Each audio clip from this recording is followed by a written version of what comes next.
you. And for some of you guys, kung meron kayo mga financial problems, nakikita natin na masusolusyonan yan ng inyong hard work and confidence. Okay? So, syempre guys, normal naman na kapag masipag, talagang pinagpapala yan. Pero dapat yung kasipagan nyo, naniniwala din kayo sa sarili nyong kakayahan. Plus, nilalakapan yan guys ng positibong mental diet. Okay? Napakadami kong nababasang comment dito sa ating mga videos. Kapiksi lahat naman ginawa ko, masipag naman ako, malaki naman yung sahod ko, pero puro utang pa rin ako.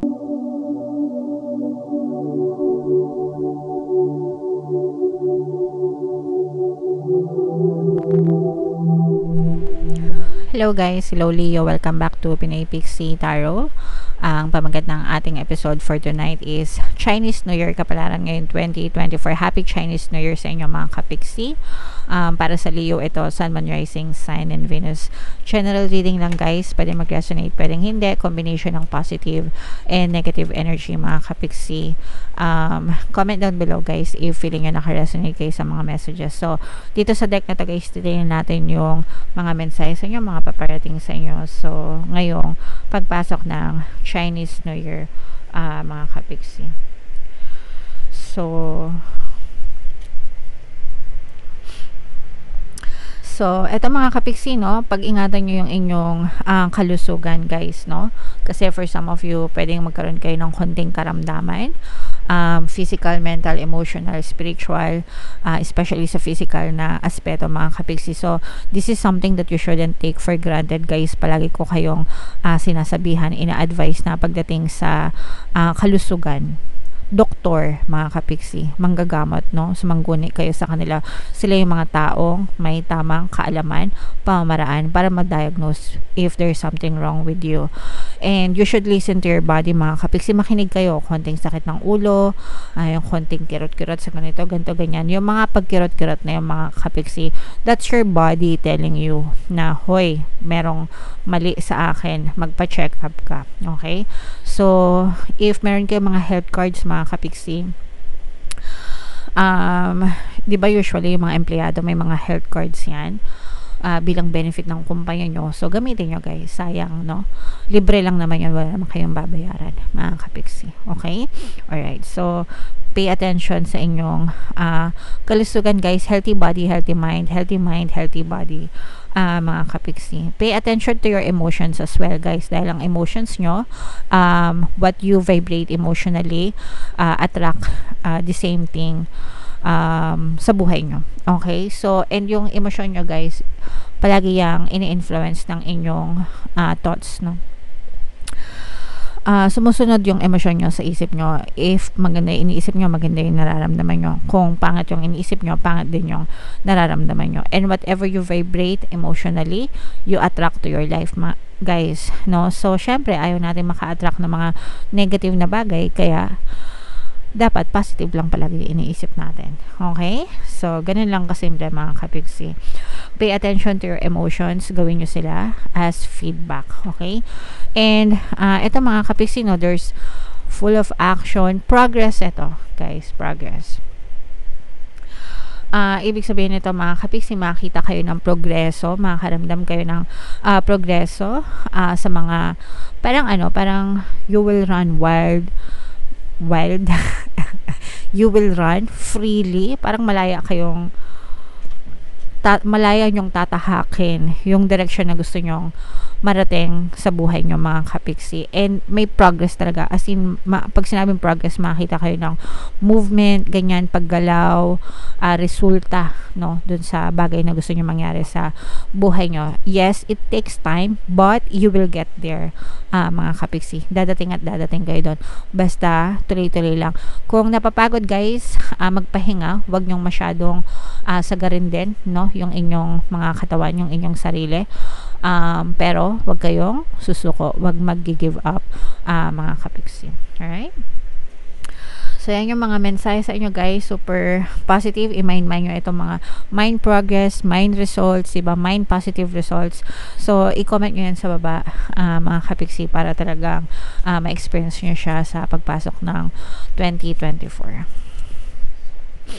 So, ito naman guys, tingnan natin yung ganap sa buhay nyo. Pagpasok ng Chinese New Year, hanapin ko yung energy ng Leo. Habang sinashuffle ko na guys, panoorin nyo muna tong video natin regarding sa ating paano mag-manifest ng abundance video course. Kapiksi, sawa ka na ba sa mga struggles at hirap sa buhay mo? Masipag ka ba at masikap sa buhay ngunit hindi ka pa rin umaasenso? Ilang beses ka na bang nag-attempt magnegosyo at mag-invest pero palagi ka pa rin nalulugi? Sa pagkakataon na ito ay maaaring may subconscious beliefs ka na nagiging balakid sa iyong pag-unlad at pagyaman. Introducing, paano mag-manifest ng abundance video course. Dito ay matututunan mong ma-overcome ang mga balakid mo para tuluyan ka ng umunlad, umasenso, sumagana, maging matagumpay, successful at maswerte sa iyong kabuhayan, pera, trabaho, negosyo, salapi at kaperahan ng bonggang-bongga.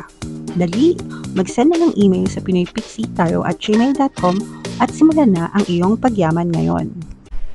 Alright, so sabay-sabay tayo magpayaman. Ngayon 2024 mga kapiksi, mag-avail na kayo ng course guys kasi sobrang ganda talaga niyan.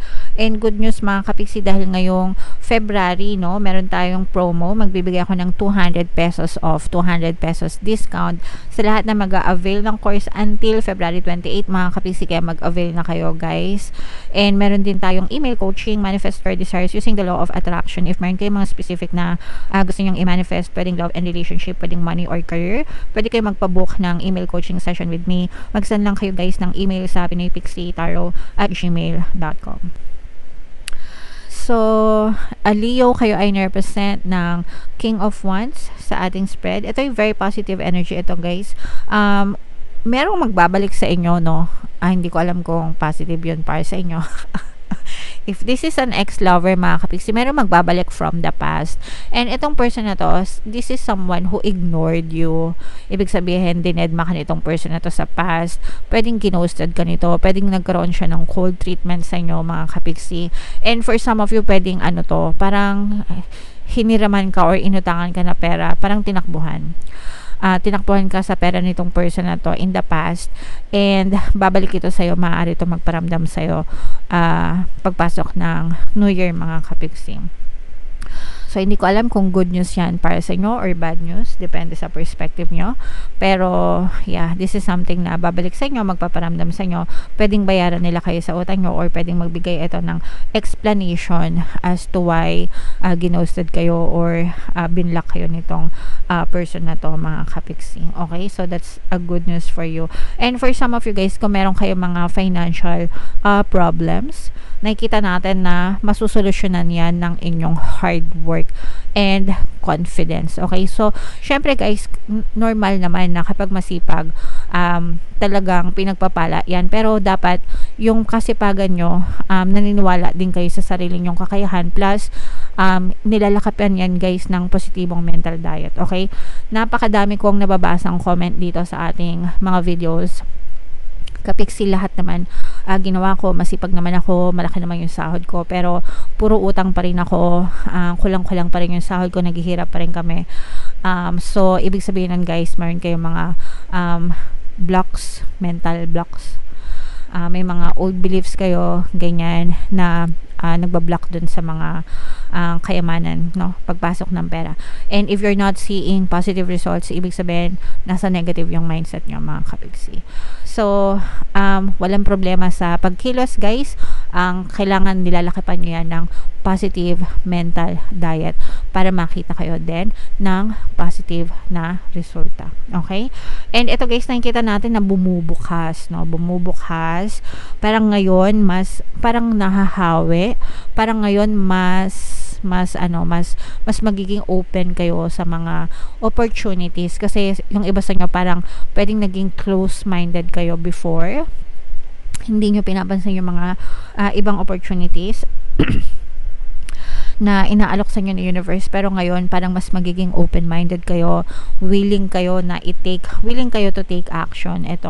Willing kayo to take action para makita kayo ng progreso sa buhay nyo mga kapiksi. So, that's a positive start para sa inyo. And for some of you guys, may mamamanifest kayo na good news pagdating sa pera. Especially if meron kayo mga ina-applyan, ganyan, or mga mapagkakakitaan. Yung iba parang feeling ko nagmi-meeting kayo with other people, nagpapaturo kayo, paano ba kumikita dyan, paano ba gumagana yung mga ganun. Baka meron kayong inumpisa na sideline or negosyo ganyan. So as long as you feel na safe siya, secure siya, legal siya, mga kapiksi, go lang ng go. Hindi nyo malalaman yung resulta hanggang hindi nyo susubukan. Okay? So, itong mga positive energy na to guys, i-mind nyo na to, no? Mind reconciliation, mind pagbabalik. Sa mga nagpapabalik. And ito, mind, money solutions, ganyan, kasi nakikita natin na yung mga may problema sa money, masusolusyonan.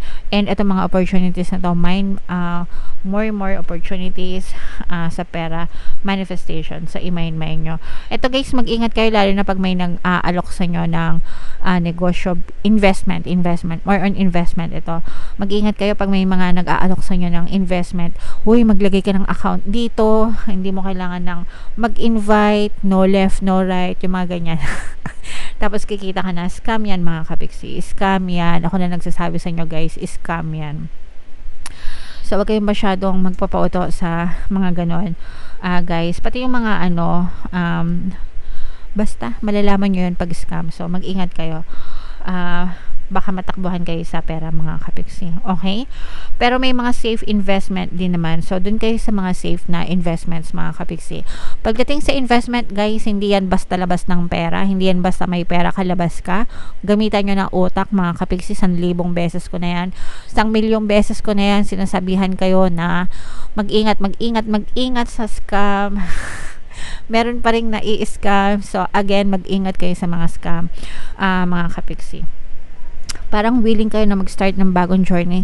Yung iba sa inyo guys, feeling ko magninegosyo kayo, pero yung maliliit lang, parang mga sari-sari store ganyan. Pero tsatsagain nyo siya and magsasucceed kayo mga kapiksi. So, ganun lang guys, wala namang nagsisimula na malaki agad. Mag-start muna kayo ng maliit, test the waters, and you'll never know, no? Baka mamaya yung sari-sari store nyo, bukas grocery store na pala, diba? So, yeah. Congratulations Leo, i-mind nyo na to sa comment section nyo guys, yung super positive na energy nyo. Comment down below guys if naka-resonate kayo. Ito yung ating mga pampaswerte subliminal guys, pakinggan nyo na para maging maswerte talaga kayo. And ito naman yung ating success stories ng paano mag-manifest ng abundance video course. Click here to subscribe guys, and click here to join our membership program. Thank you for liking, sharing, and subscribing. See you again next time. I love you all guys. Have a nice day. Bye bye.